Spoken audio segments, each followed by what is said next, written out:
The apartment felt smaller somehow when we returned. 3 days had passed since the airport. 3 days of jumping at every sound, checking the locks obsessively, keeping the twins close. The card Dante had given me sat on my nightstand, his private number a lifeline I was too afraid to use. "Mommy, can we go to the park?" Leo asked, tugging at my sleeve as I stared out the window for the 100th time that morning. "Not today, baby," I said, smoothing his hair. "Maybe tomorrow." "You said that yesterday," Lily pointed out with the brutal honesty of a 5-year-old. "And the day before." She was right. I'd been keeping them prisoner in our own home, paralyzed by fear that Marcus would appear, that Dante's protection was just empty words, that the fragile safety I'd built would shatter the moment we stepped outside. My phone buzzed. Unknown number. My heart leaped into my throat as I answered. "Sophia." Dante's voice, warm and concerned, flooded through the speaker. "You haven't called. How did you get this number?" I asked, then immediately felt foolish. Of course he had my number. He'd had security watching me for months. "I wanted to give you space," he said. "But I need to see you. There are things you need to know, things I should have told you at the airport. I can't just drop everything and meet you. I have the twins, and I know, I'm downstairs." I moved to the window, pulling back the curtain. Sure enough, a black SUV sat parked across the street. Dante leaning against it in dark jeans and a leather jacket, phone to his ear. Even from 4 stories up, I could see him looking directly at my window. "You're watching my apartment?" "Protecting it," he corrected gently. "There's a difference. Please." "Sophia, 10 minutes. Just talk to me." I looked at the twins, already sensing my agitation. They'd been so good these past few days, so patient with my paranoia. They deserved better than a mother too scared to let them live. "Mrs. Chen from 3B, I said, making a decision. "Give me 15 minutes.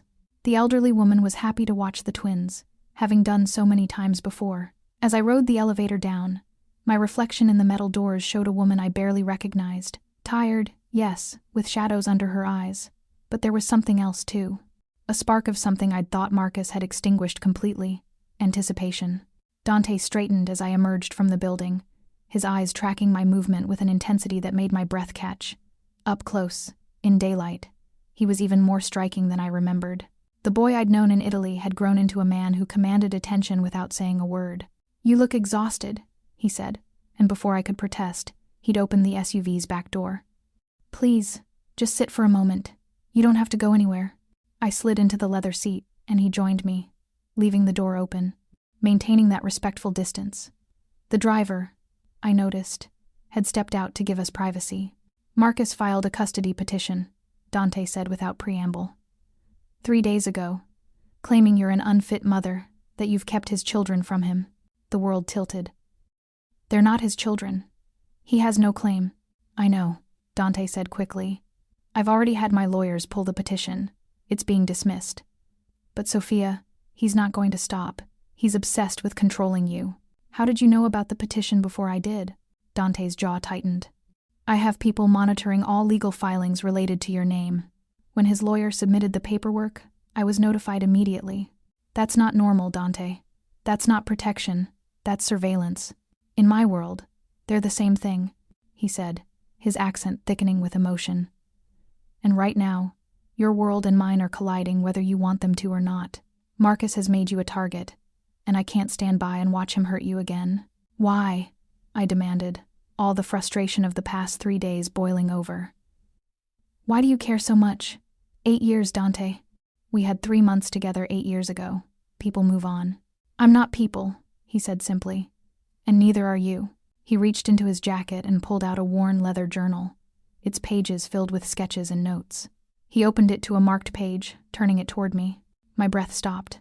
The page was covered in drawings of me. Sophia at the beach, Sophia laughing at a cafe, Sophia sleeping in the Italian sun, each one rendered in exquisite detail, dated from that summer we'd spent together. "I drew these from memory," Dante said quietly. "After you left. After I couldn't find you. This journal has 100 more pages just like this one. So don't tell me people move on, because I couldn't. I tried. God knows I tried." I touched the page, my fingers trembling. "Why didn't you come for me sooner? You said you searched. But 8 years, Dante. I was married to Marcus for 5 of those years." "Because I'm a coward," he said, his voice rough. "Because when I finally found you and saw you'd married him, I thought I'd lost you. I told myself to let you go, to let you be happy. I didn't know he was hurting you. I didn't know until 6 months ago when one of my contacts saw you in a hospital emergency room with a broken wrist and bruises you'd tried to cover with makeup." The memory of that night flooded back. Marcus, drunk and violent, furious about something trivial. My desperate drive to the ER, the lies I'd told the doctors about falling downstairs. "That was 2 years ago," I whispered, "before I left him." "I know. And I've hated myself every day since for not finding you sooner, for not being there when you needed someone." He closed the journal carefully. "But I'm here now, and I'm not letting him hurt you again." "What did you do to him?" I asked, suddenly afraid of the answer. "At the airport, you said he wouldn't be a problem. What did that mean?" Dante's expression hardened. "I had a conversation with him, made it clear that any further attempts to contact you or the twins would have consequences he wouldn't survive." "You threatened him." "I promised him," Dante corrected. "There's a difference. I should have been horrified, should have demanded he take me back upstairs and leave us alone. But instead, I felt a dark satisfaction knowing Marcus was finally afraid of someone the way he'd made me afraid for so long. "I can't be involved with someone dangerous," I said, but the words sounded weak even to my own ears. "I'm only dangerous to people who threaten what's mine," Dante said, his gray eyes holding mine. "And whether you're ready to admit it or not, Sophia, you're mine. You have been since that first day in Italy when you walked into that gallery and looked at me like I was worth seeing. I have children to think about. I know. Beautiful. Smart children who deserve a mother who doesn't have to live in fear, who deserve to go to the park without their mother checking over her shoulder every 5 seconds. He was right, and we both knew it.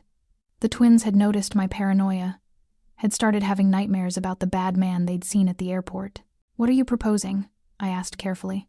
"Move into one of my properties. Somewhere secure, where Marcus can't reach you. Somewhere the twins can play outside without you worrying. Let me protect you properly. And what do you get out of this arrangement?" Dante leaned closer, his hand coming up to cup my face with a gentleness that contradicted everything I knew about what he was capable of. "The chance to know you again. To earn your trust. To prove that not every man will hurt you." His thumb brushed across my cheekbone, and I realized I was crying. "I'm so tired of being afraid," I admitted. "Then let me take the fear away," he murmured. "Let me be what I should have been 8 years ago. What I would have been if I'd fought harder to find you."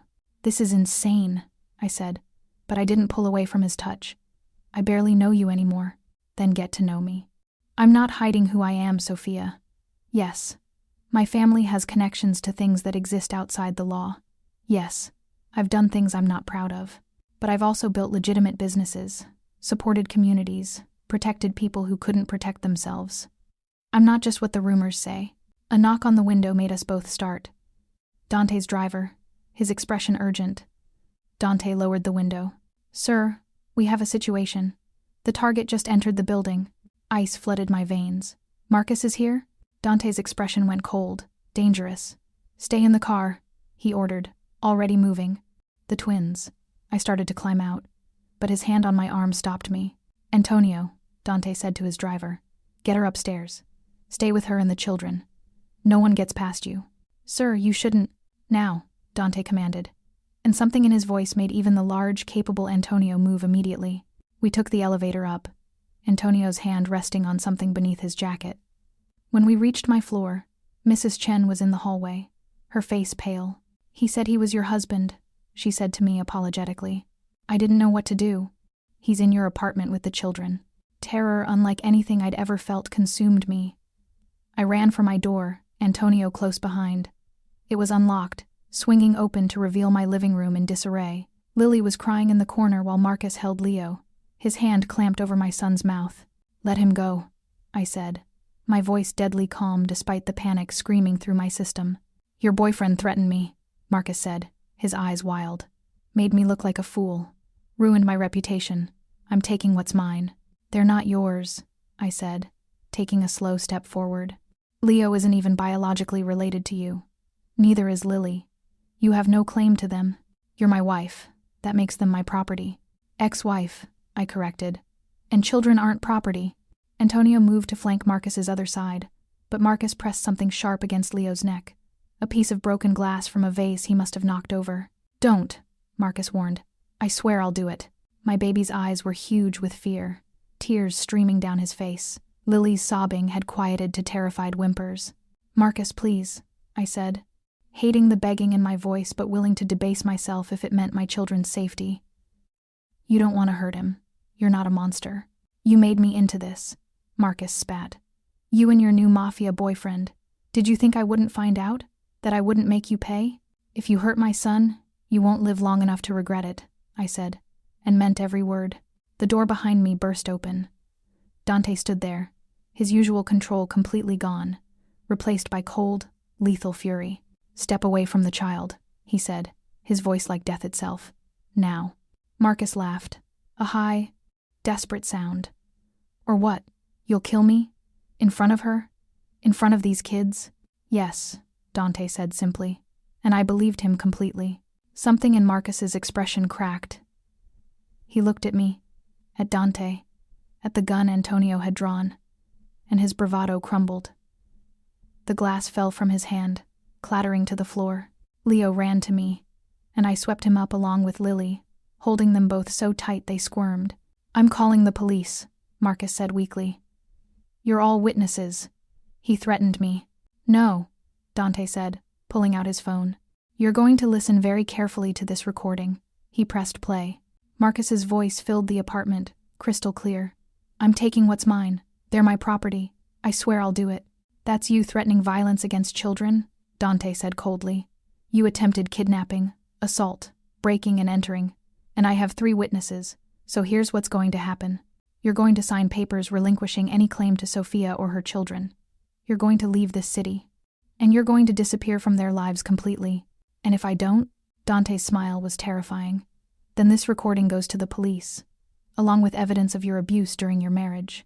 Hospital records Sophia didn't know I'd obtained. Testimony from neighbors who heard the fights. Documentation of every time you hurt her. He stepped closer. And then, after the police are done with you, my people will have their turn. You'll beg for prison, Marcus. I watched my ex-husband's face cycle through rage, fear, calculation, and finally, defeat. Fine, he whispered. I'll sign. You'll do it now, Dante said. My lawyer is waiting downstairs with the papers. 20 minutes later, it was over. Marcus signed everything with shaking hands, supervised by Dante's lawyer and 2 witnesses. Antonio escorted him out, with instructions to ensure he got on a plane out of state.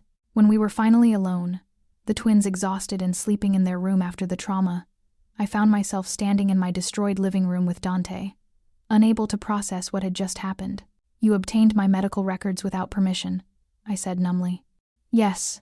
You had people watching me for months without telling me. Yes. You threatened to kill my ex-husband.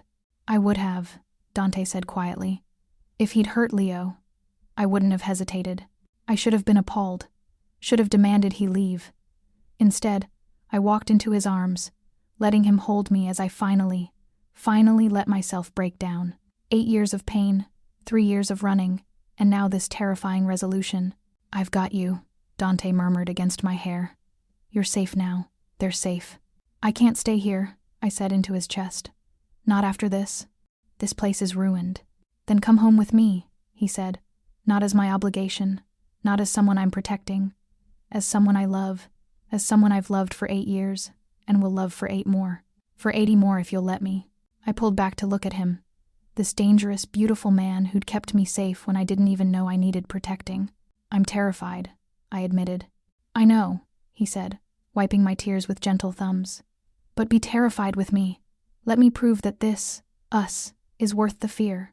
The twins already love me, he said with a small smile.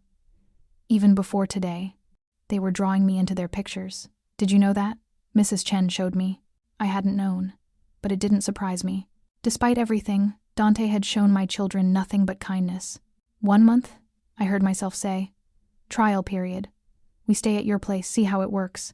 But if it's too much, if the twins are unhappy or unsafe, we leave. No arguments. Deal.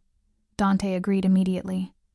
Though I should warn you, my house has a pool, and a library with a children's section, and a cook who makes the best cookies you've ever tasted.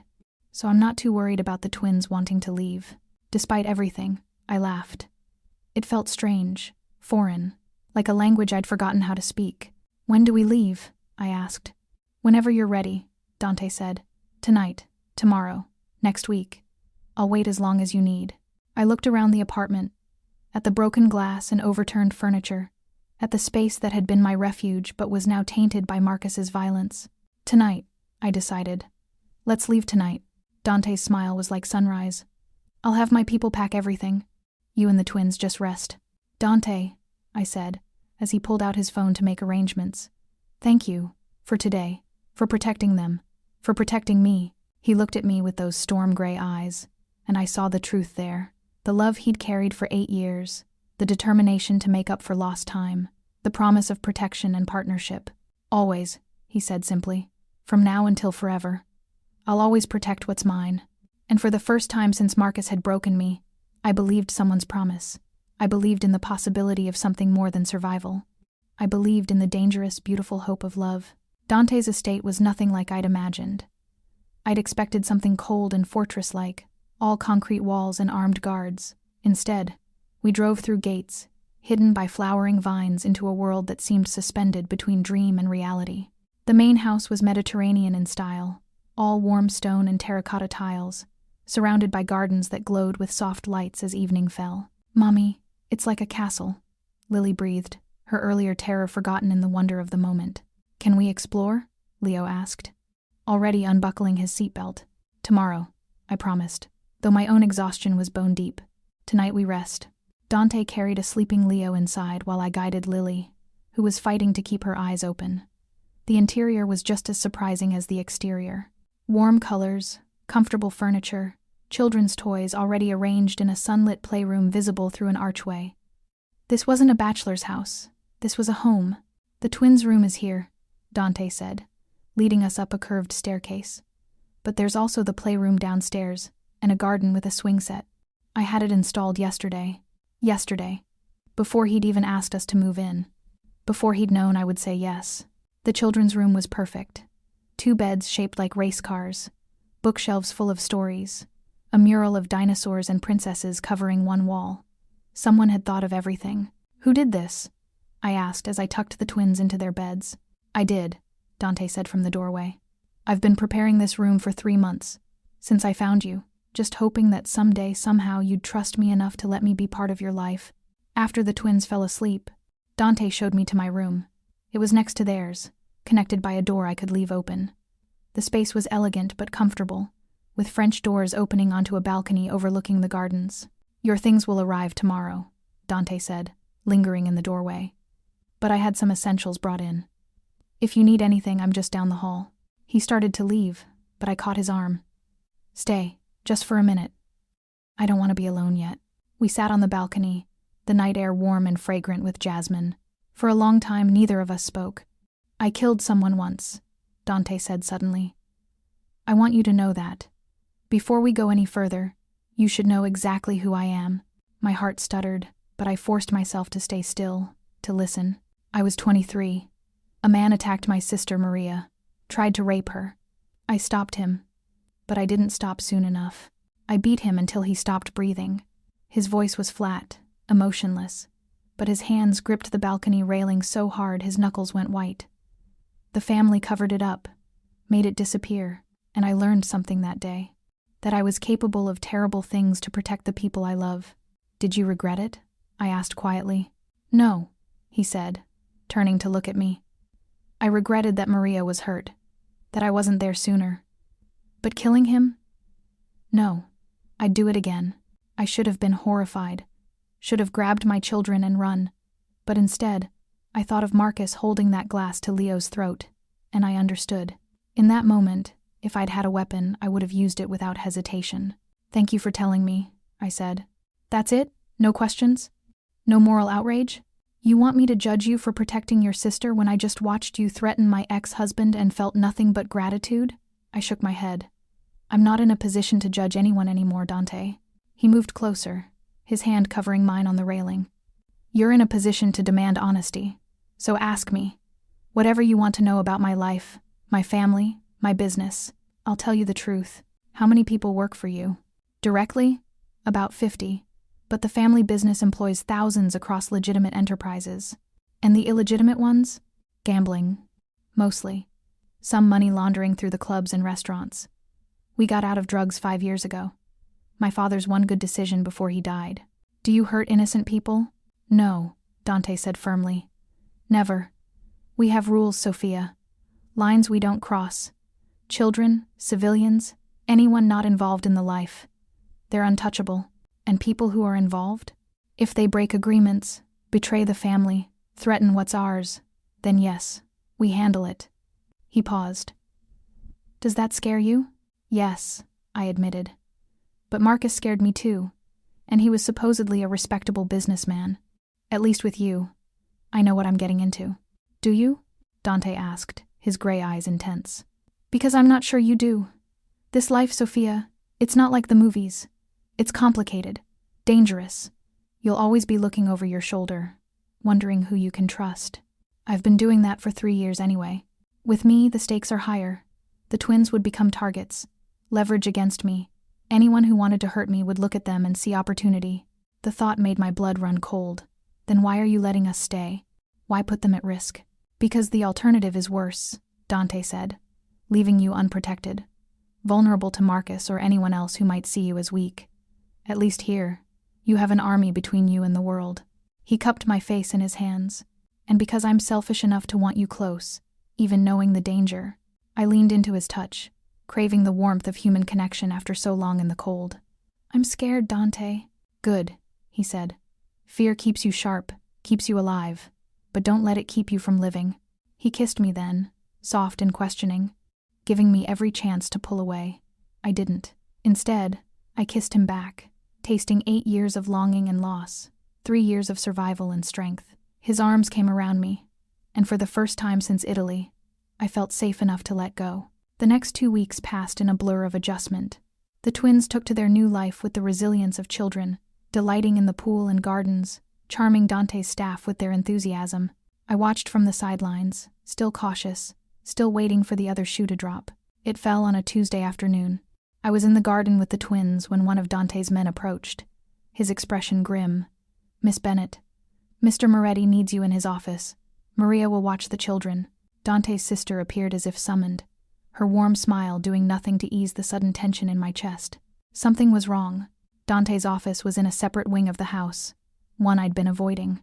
It felt too much like the heart of his other life, the one that existed in shadows. But now I walked through those doors to find him standing at the window, his back rigid with tension. What's wrong? I asked. He turned, and I saw anger in his eyes. Not at me, but at something else. Someone else. There's been a complication, he said. Marcus is dead. The world seemed to tilt. What? His body was found this morning in a hotel room. Single gunshot wound to the head. Staged to look like suicide. But the police aren't buying it. I sank into a chair, my mind racing. You said he left the city. You said he was gone. He was supposed to be, Dante said, his jaw clenched. Antonio put him on a plane to Seattle. But apparently, he came back. Did you kill him? No, Dante said firmly. I wanted to. God knows I wanted to. But I gave you my word that he would simply disappear from your life, not die. I keep my promises, Sophia. Then who? That's what I'm trying to find out. He moved to his desk, pulling up security footage on a large screen. This is from the hotel. Marcus checked in 3 days ago under a false name. The last person to visit his room was this man. He froze the image. The face was grainy but visible. A man I'd never seen before, middle-aged, nondescript. Do you recognize him? Dante asked. I shook my head. Should I? His name is Raymond Cole. He's a private investigator Marcus hired 6 months ago to find you. Dante's expression darkened. But here's the interesting part. 3 weeks ago, Cole was also hired by someone else. Someone who wanted information about me. Understanding dawned, cold and terrible. Someone used Marcus to get to you. Yes. Someone who knew that killing your ex-husband would bring police attention to me. Who knew it would create a connection between us that investigators would follow. He pulled up more footage, this time showing Cole meeting with another man in a parking garage. And this is who hired him. I studied the second figure, my breath catching as recognition hit. That's Antonio, your driver. Dante's expression was carved from stone. My head of security, my father's most trusted man, and apparently, a traitor. Why would he betray you? Because I'm changing things, Dante said bitterly. Getting out of certain businesses, legitimizing others, making the family less powerful in traditional ways. There are people who don't like that, people who think I've gone soft.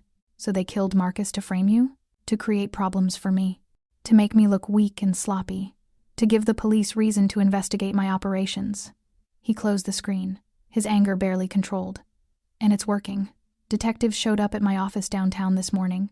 They're asking questions about my relationship with you, about Marcus, about where I was 3 days ago. Fear clutched at my chest. Can they connect you to his death? Not directly.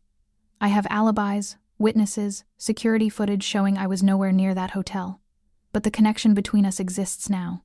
They know you're living here with your children. They'll start digging into our history, trying to find a motive. What do we do? Dante looked at me, and I saw the weight of leadership in his eyes, the burden of decisions that affected not just us but everyone in his organization. I need to handle Antonio. Publicly. The family needs to see that betrayal has consequences, or others will think they can challenge me too.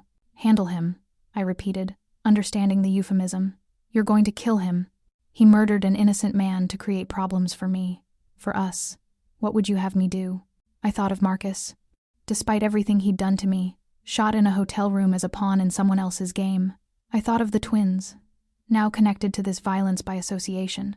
And I thought of Antonio, who'd driven us home from the airport, who'd stood guard while I tucked my children into bed. Is there no other way? I asked. Prison? Exile? If I show mercy, it'll be seen as weakness. More will come. More will try to hurt me by hurting you and the twins. Dante's voice was heavy with regret. This is my world, Sophia. This is the choice I have to make to keep us all safe.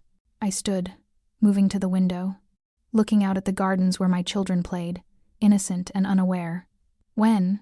Tonight. The family is gathering. They'll expect justice. And me? What am I expected to do? Stay here. Stay safe. Pretend you don't know what's happening. He came up behind me, his hands gentle on my shoulders. Or leave. Take the twins and go. I'll give you money, new identities, protection until you're settled somewhere far from here. You can walk away from this, Sophia. You can choose a different life. Could I? I turned to face him. Even if I left, I'm connected to you now. Connected to Marcus's death. Running won't change that. Then what do you want? What did I want? Safety for my children. Justice for the wrongs done to me. Love, if such a thing was even possible in this dark world. I looked at Dante. This man who'd loved me for 8 years, who'd protected me without asking for anything in return, who was now asking me to accept him completely, violence and all. I want the truth, I said. All of it. No more protection from the ugly parts. If I'm going to be here, if the twins are going to be here, I need to understand exactly what that means. Dante studied me for a long moment, then nodded. Come with me. He led me deeper into the house, downstairs I didn't know existed, into a basement that had been converted into something between an office and a command center. Maps covered the walls, security feeds showed multiple locations, and around a large table sat men I recognized from the estate. Dante's inner circle. They stood when we entered, surprise evident on their faces. Gentlemen, Dante said, his voice carrying absolute authority. This is Sophia Bennett. She and her children are under my personal protection, which makes them family. I want you to understand that clearly. Any threat to them is a threat to me. The men nodded, some with respect, others with barely concealed skepticism. Sophia, Dante continued, these are my captains. Lorenzo handles the clubs and restaurants. Marcus oversees shipping and logistics. Giovanni manages our legitimate real estate holdings. And this is Franco, my consigliere, my advisor. Franco was older, perhaps 60, with sharp eyes that assessed me thoroughly. Does she know what happened to the ex-husband? She knows Antonio betrayed us, Dante said. She knows he used Marcus as a pawn and got him killed. And she's here because she deserves to understand how we handle betrayal. She's a civilian, one of the men, Lorenzo objected. This isn't her concern. She became our concern when Antonio put her in the crosshairs, Dante said sharply, when he made her and her children potential targets for anyone who wants to challenge my authority. So yes, this is absolutely her concern. Franco leaned back in his chair, his expression thoughtful. The woman wants to see how we do business. Let her see. Let her understand what she's signing up for. I'm not signing up for anything, I said, finding my voice. I'm trying to protect my children. If that means understanding your world, then so be it. Your children, Franco repeated. How old? 5. Twins. And their father? Dead. Car accident. Before they were born. Franco's eyes flickered to Dante. So they have no other protection. No other family. They have me, I said firmly. That's enough. Is it? Franco challenged. In this world? With police investigating, rivals circling, and betrayal in our own ranks? Franco, Dante warned. No, let him speak, I said. I want to hear what he thinks. Franco stood, moving around the table to stand in front of me. I think you're a complication Dante doesn't need right now. I think you bring heat and attention at a time when we should be invisible. And I think those children are leverage anyone could use against him. His words cut, but I held his gaze. And I think you're afraid. Afraid that Dante cares about something more than this empire you've built. Afraid that love might make him stronger instead of weaker. Silence filled the room. Then Franco smiled, a genuine expression that transformed his harsh face. She's got spine, I'll give her that. He looked at Dante. If you're keeping her, she needs training. Self-defense, weapons, protocol.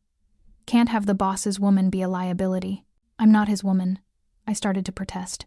Aren't you? Franco challenged. Then what are you doing here? Why bring your children into this house, into this life, if not because you've already made your choice? I looked at Dante, saw the question in his eyes, the hope and fear mixing together. He was right. I had made my choice. Maybe the moment I'd grabbed his hand at the airport. Maybe long before that, in Italy, when I'd first fallen for a boy who'd grow into this complicated, dangerous man. Fine, I said to Franco. Train me. Teach me whatever I need to know. But my children stay innocent. They don't learn about any of this until they're old enough to choose for themselves. Agreed, Dante said before Franco could respond. Sophia learns what she needs to survive in this world, but the twins remain children. Protected, sheltered, safe. The men around the table nodded, and I felt the shift. I wasn't just a woman Dante was protecting anymore.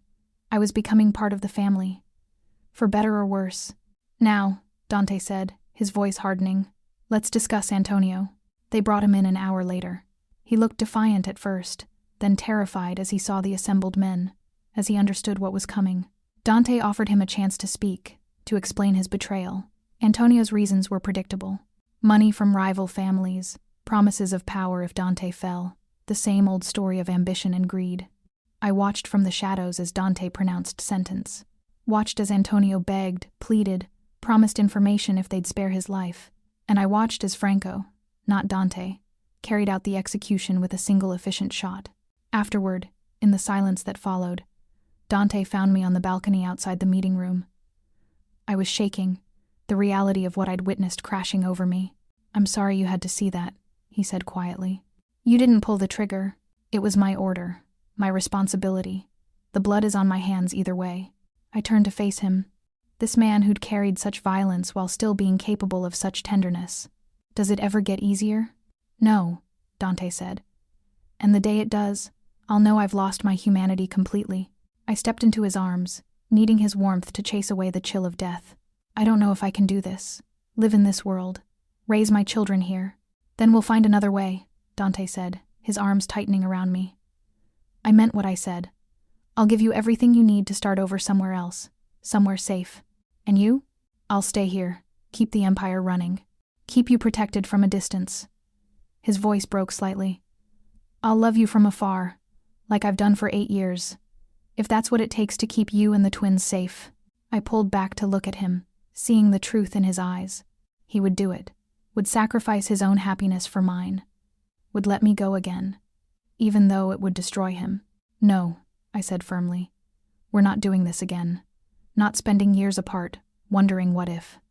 I took his face in my hands. I'm scared, Dante. Terrified, but I'm not running. Not from you. Not from this. We figure it out together. Or not at all. Relief and love flooded his expression. Are you sure? No, I admitted. But I'm choosing you anyway. Choosing us. Whatever that means. He kissed me then, deep and claiming, and I tasted the promise of a future we'd fight for together. Dangerous, complicated, but ours. When we finally pulled apart, Dante rested his forehead against mine. "I'll spend the rest of my life proving you made the right choice." "You better," I said, managing a small smile. "Because the twins already adore you, and I can't break their hearts." "Just the twins' hearts?" I kissed him again. Softer this time. "You know it's more than that." Above us the stars wheeled in their ancient patterns, indifferent to the violence and love playing out below. But in Dante's arms, feeling his heart beat against mine, I chose to believe that somehow we could build something beautiful from the darkness, that love could exist even in the shadows, that we could protect our children while still finding happiness. It was a fragile hope, a dangerous dream, but it was ours, and I would fight for it with everything I had. 3 months after Antonio's execution, I woke to find Dante's side of the bed empty. We'd stopped pretending we needed separate rooms after the first week, the pull between us too strong to resist. The twins had accepted it with the easy adaptability of children, declaring that Dante was basically our dad now, with the confidence of those too young to understand complexity. I found him in his office, the pre-dawn light casting shadows across his face as he studied documents spread across his desk. He looked tired, older somehow, the weight of leadership carving lines around his eyes that hadn't been there when we'd reunited. "The police?" I asked, leaning against the doorframe. He nodded without looking up. "They're building a case. Marcus's murder, connections to my businesses, witness testimony from people I thought were loyal." He finally met my eyes. "It's getting worse, Sophia. Franco thinks I should disappear for a while. Let things cool down." "Disappear where?" "Italy. The family has properties there, connections that go back generations. I'd be untouchable." He paused. "You and the twins could come. New names, new life. It could work." I moved into the room, studying the exhaustion in his features. "And your empire here? Everything you've built?" "Would fall apart without me," Dante admitted. "Lorenzo doesn't have the strength to hold it together. Marcus lacks the vision. Giovanni's too soft. Within a year, rival families would tear it all down. So you'd lose everything to protect us." "I'd lose everything to keep you safe," he corrected. "There's a difference." I thought about the life he was describing. Villa in Tuscany, watching the twins grow up among olive groves and ancient history, far from the violence that had marked these past months. It sounded like paradise. It also sounded like running, like letting Marcus win even from the grave. "No," I said firmly. Dante's eyebrows rose. "No? We don't run. Not when we've barely started fighting." I moved to his desk, placing my hands flat on the surface. "You've spent 8 years looking for me, 3 months building a life with us. I'm not letting some corrupt investigation destroy that. Sophia, you don't understand what they can do. If they charge me, if there's a trial, everything about you and the twins will become public. They'll dig into your past with Marcus, twist it to make you look like an accomplice. They'll make the twins watch their mother be dragged through hell. Then we make sure they can't charge you." I pulled up a chair, sitting across from him. "Franco said I needed training to survive in this world. Well, I've been training. Learning how things work, who owes what to whom, and I've been thinking about Marcus's murder." Dante leaned back, intrigued despite his exhaustion. "What about it?" "Antonio arranged it, but he didn't pull the trigger. Raymond Cole did. And Cole is still out there, still alive, still able to testify that you had nothing to do with it. Cole disappeared the day after Marcus died. We've been looking for him." "I know. But I also know that men like Cole keep insurance, evidence that protects them if things go wrong." I pulled out my phone, showing him photos I'd taken of documents I'd found in Antonio's old files. Antonio was keeping records, payments to Cole, communications about the hit, everything that proves it was his operation, not yours. Dante stared at the photos, then at me. "Where did you get these?" "Antonio's safe house, the one he thought nobody knew about." I allowed myself a small smile. "Turns out, your men are more loyal to you than he thought. One of them told me where to look. He went to a crime scene, alone, without protection. I had protection. Marco and 2 others. I'm not completely reckless." I leaned forward.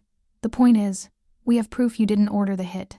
We have Cole's location, tracked through his burner phone purchases. And we have leverage." "What kind of leverage?" "Cole has a daughter, 16, living with her mother in New Jersey. Good kid. Full scholarship to Princeton next year. Cole's been paying her tuition secretly, trying to make up for being an absent father." I held his gaze. "We don't threaten her. We offer to protect her. Make sure she gets to Princeton, stays safe, has a future. In exchange, Cole testifies that Antonio acted alone. Dante was silent for a long moment, processing. Then he started to smile, genuine admiration in his eyes.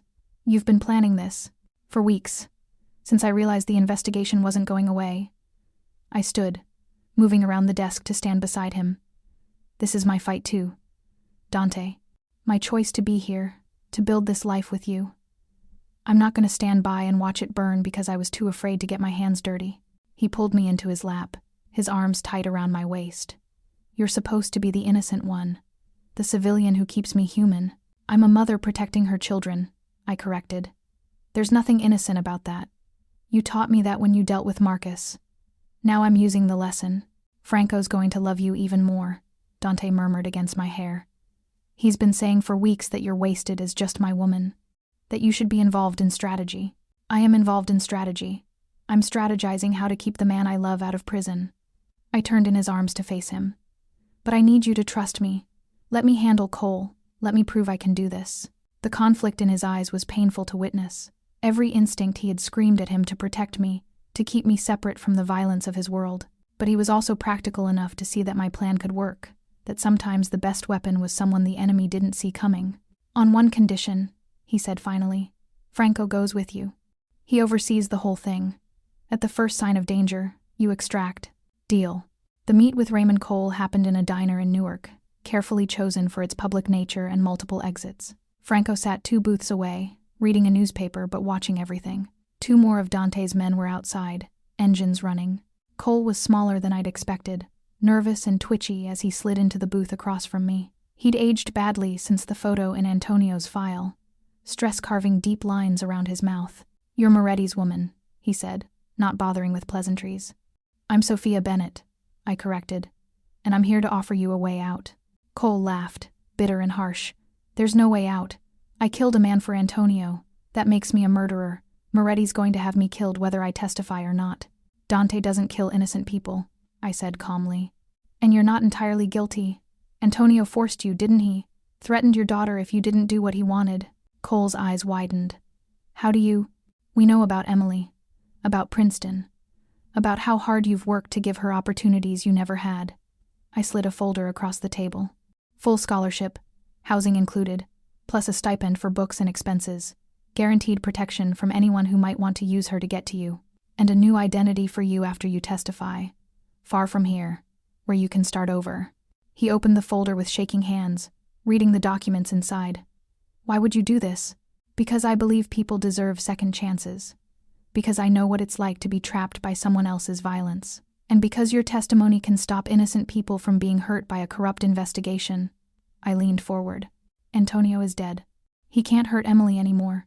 But the people he worked with, the rival families who paid him to set up Dante, they're still out there. They'll come after you eventually. Unless you have protection. And Moretti will protect me? After I killed his woman's ex-husband? You killed Marcus because Antonio threatened your daughter. Dante understands protecting family. It's what he does best. I held his gaze. But I need to know I can trust you. That if we do this, you'll tell the truth. All of it. Cole studied me for a long moment, weighing his options. Then he nodded slowly. I'll testify. I'll tell them everything about Antonio, about who paid him, about how they planned to frame Moretti. But I want it in writing. The protection for Emily, the new identity, all of it. Done. I pulled out another document, already prepared. Sign this. Franco will witness it. Then you disappear until the trial. As Cole signed, his hands steadier now, I felt a surge of something I hadn't expected. Power. Not the violent, destructive kind that Dante wielded, but something subtler, the power of negotiation, of finding solutions that didn't end in blood. This was how I could survive in this world. I realized, not by becoming hard and cold, but by using the empathy Marcus had tried to beat out of me, by seeing people as more than pawns or threats. The trial took 6 weeks. Cole's testimony was devastating, detailing Antonio's entire operation with documentation to back up every claim. The prosecutor tried to pivot, to suggest Dante had ordered Antonio's actions, but without evidence, it fell apart. The judge dismissed all charges, citing lack of proof and tainted investigation. I watched from the gallery as Dante walked free, Franco at his side, triumph carefully hidden behind his composed expression. But I saw the relief in the set of his shoulders, the way his eyes sought mine immediately, needing the connection. That night, we celebrated quietly at the estate. No grand party, no public victory lap. Just family. Franco, Lorenzo, Marcus, Giovanni, and their wives. Maria with her warm laugh and knowing eyes. And the twins, who'd spent the trial weeks being remarkably patient, understanding more than we gave them credit for. "Mommy," Lily said as I tucked her into bed, her small face serious. "Is Dante going to stay now? Forever?" "Why do you ask, sweetheart?" "Because Leo and I like him. We want him to be our dad. The real kind, not just the kind who lives here." My heart clenched. "Would that make you happy? If Dante became your dad officially?" "Yes," she said simply. "He reads us stories with funny voices. He teaches Leo about dinosaurs. He makes you smile the way you used to in old pictures, before everything got sad." I kissed her forehead, tears threatening. "Then we'll talk about it. Dante and I. Okay?" "Okay. But don't take too long. We already drew him into our family picture." After the twins fell asleep, I found Dante on the terrace overlooking the gardens, a glass of wine in his hand, the city lights glittering in the distance. "Lily wants you to be their father," I said, joining him. "Officially."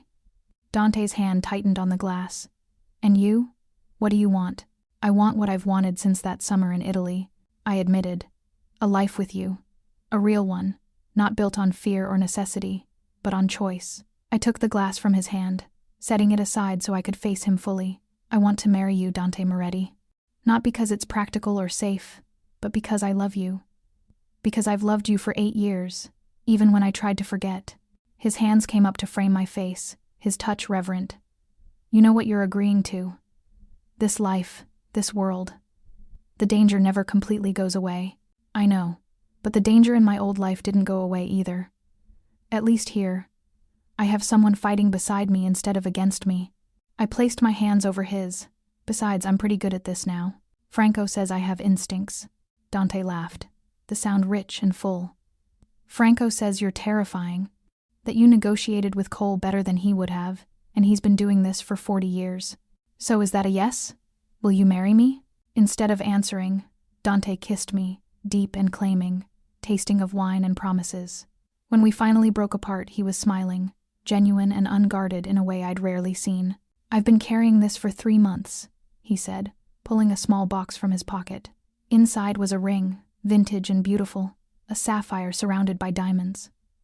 It was my grandmother's. She told me to give it to the woman who made me believe in something beyond power and control." My breath caught as he slipped it onto my finger. "It's perfect. You're perfect," he corrected. "Strong and fierce, and somehow still kind after everything life has thrown at you. You make me want to be better, Sophia. To build something worth passing down to our children. Our children, not just mine anymore, but ours." The wedding was small, held in the garden with only closest family and friends. The twins served as ring bearers, solemn and proud in their formal clothes. Maria cried happy tears. Franco made a speech about partnership and loyalty that was surprisingly touching, and Dante looked at me like I was the only thing in the world that mattered. When the priest asked if I took this man, knowing full well what and who he was, I said yes without hesitation. And when Dante slipped the second ring onto my finger, promising to love and protect me and the twins for the rest of our lives, I believed him completely. 6 months later, I stood in the same garden, watching Leo and Lily play with the children of Dante's captains. A new normal had settled over us, comfortable and secure. The police investigation was closed. Cole and his daughter were safe in their new lives, and the family, seeing how I'd handled the crisis, had accepted me fully. "You're thinking too hard," Dante said, wrapping his arms around me from behind. "Just remembering," I said, leaning back against his chest. "The girl I was in Italy, the woman I became with Marcus, and who I am now." "And who are you now?" I turned in his arms, this man who'd loved me through time and distance, through danger and doubt. "I'm someone who chose love over fear, who learned that strength isn't about never being broken, it's about putting yourself back together, who discovered that family isn't just blood, it's the people you choose to fight for." "And are we worth fighting for?" Dante asked, though I could see he already knew the answer. "Every single day," I promised. "Even when it's hard, even when it's dangerous, even when the world says we shouldn't work." "We shouldn't work," Dante agreed, smiling. "A mafia boss and a single mother. It's ridiculous. And yet here we are. Here we are, he echoed, pulling me closer. Building something beautiful from broken pieces. In the garden, Lily's laughter rang out, bright and free. Leo was teaching one of the younger children about dinosaurs, his passion infectious. They were happy, secure in ways I'd never been able to give them before. And yes, there was danger in this life. There would always be danger, but there was also love, fierce and protective. There was family, chosen and loyal. There was the chance to build something that mattered. That night, after the twins were asleep, I sat at my desk writing in the journal Dante had given me. Not the one filled with his drawings of me, but a new one. For our story, for the life we were creating together. I wrote about the airport, about fear and reunion, about choosing trust over self-protection, about learning that love wasn't about finding someone perfect, but finding someone who made you want to be brave. I wrote about the twins accepting Dante, about becoming a family not through blood but through choice, about discovering strength I didn't know I possessed. And I wrote about the future, about the businesses Dante was legitimizing, the charitable foundations we were starting together, the ways we were trying to make something good from the power we held.